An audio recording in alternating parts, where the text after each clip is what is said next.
Hello, my dear student. I'm Anita, and this is chapter number 10 Light, Reflection, and Refraction of CBSE Class 10 Science Part 4. In this video, we are going to study about refraction. What is refraction? The phenomenon of bending of light when it travels from one medium to another is called as refraction. See, we had already studied regarding reflection. It is the bouncing back of light, and refraction means bending of light when it travels from one medium to another medium. Now, day-to-day experience of refraction. The bottom of tank or pond containing water appears to be raised. When a thick glass slab is placed over some printed matter, the letters appear raised when viewed through the glass slab. Lemon kept in water in a glass tumbler appears to be bigger than its actual size. Let us consider refraction through a rectangular glass slab.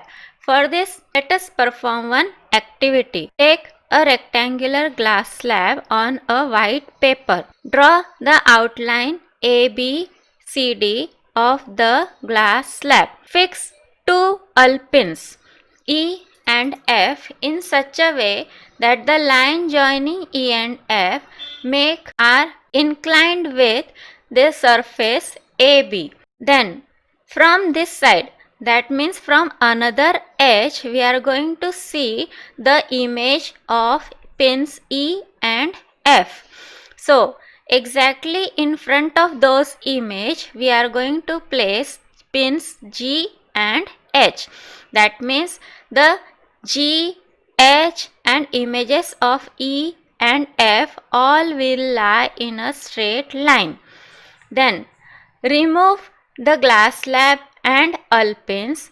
Draw the line joining EF. Draw normal at this point of interface. What do you mean by interface? Where two medium meets. Then draw O dash.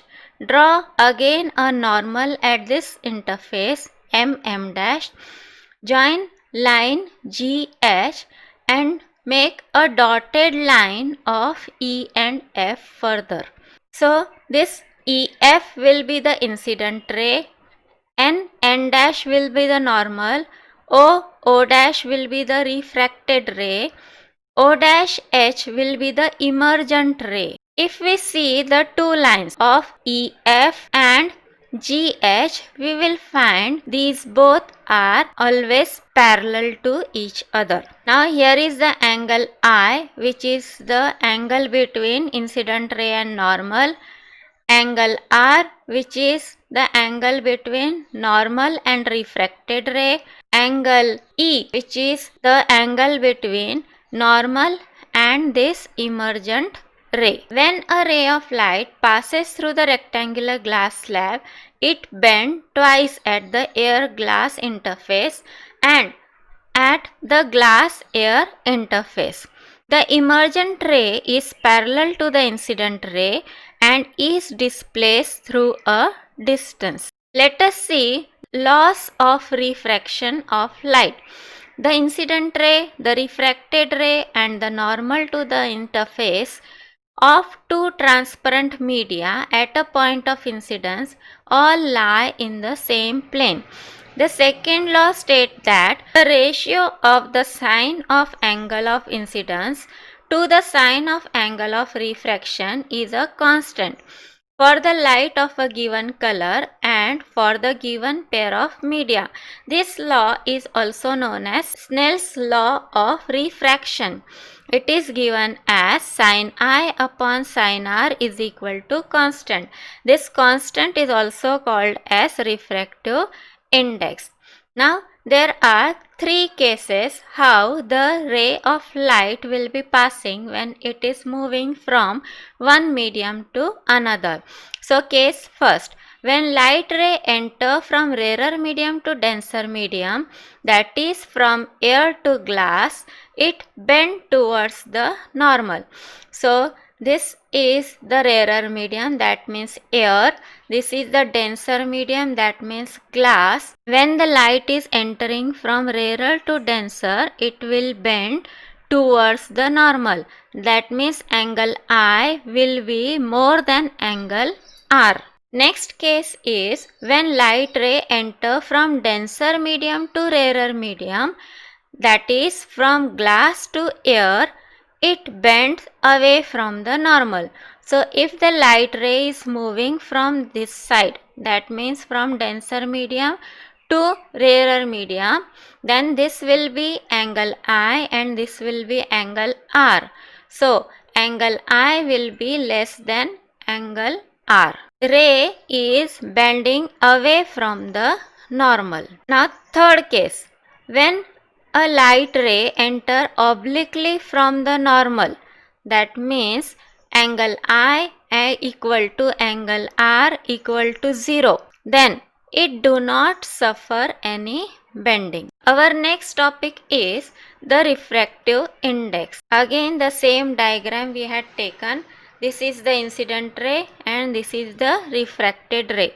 Here the medium is air and here the medium is glass. The refractive index of medium gives an indication of light bending ability of that medium. The refractive index of medium 2 with respect to medium 1 is N21 equal to speed of light in medium 1 upon speed of light in medium 2, that is V1 upon V2, where V1 is the speed of light in air and V2 is the speed of light in glass. Refractive index of medium 1 with respect to medium 2 is given by N12 is equal to speed of light in medium 2 upon speed of light in medium 1, that is V2 upon V1. Now when it is said like this, refractive index of medium 2 with respect to medium 1, that means the light is entering from 1 to 2, and when it is said that refractive index of medium 1 with respect to medium 2, the light is entering from 2 to 1. Let us study about absolute refractive index. The definition is, it is the ratio of speed of light in air or vacuum to the speed of light in a medium. If a medium 1 is vacuum or air, then refractive index of medium 2 is considered with respect to vacuum. This is called as absolute refractive index of the medium. It is simply represented by N2. Nm is equal to speed of light in air upon speed of light in medium. So speed of light in air is represented by a letter C and speed of light in medium by V. So Nm is equal to, so refractive index of a medium is equal to C upon V. Absolute refractive index of some material media is given in the textbook. You don't have to memorize it. It will be given in the numerical and only the values you have to put. The ability of medium to refract light is also expressed in terms of its optical density, and this optical density is not same as that of mass density. So the rarer medium and the denser medium is actually the optically rarer medium and the optically denser medium. The one with larger refractive index is optically denser than the other. The other medium of lower refractive index is optically rarer. The speed of light is higher in rarer medium than in denser medium. The ray of light traveling from rarer medium to denser medium slows down and bend towards the normal.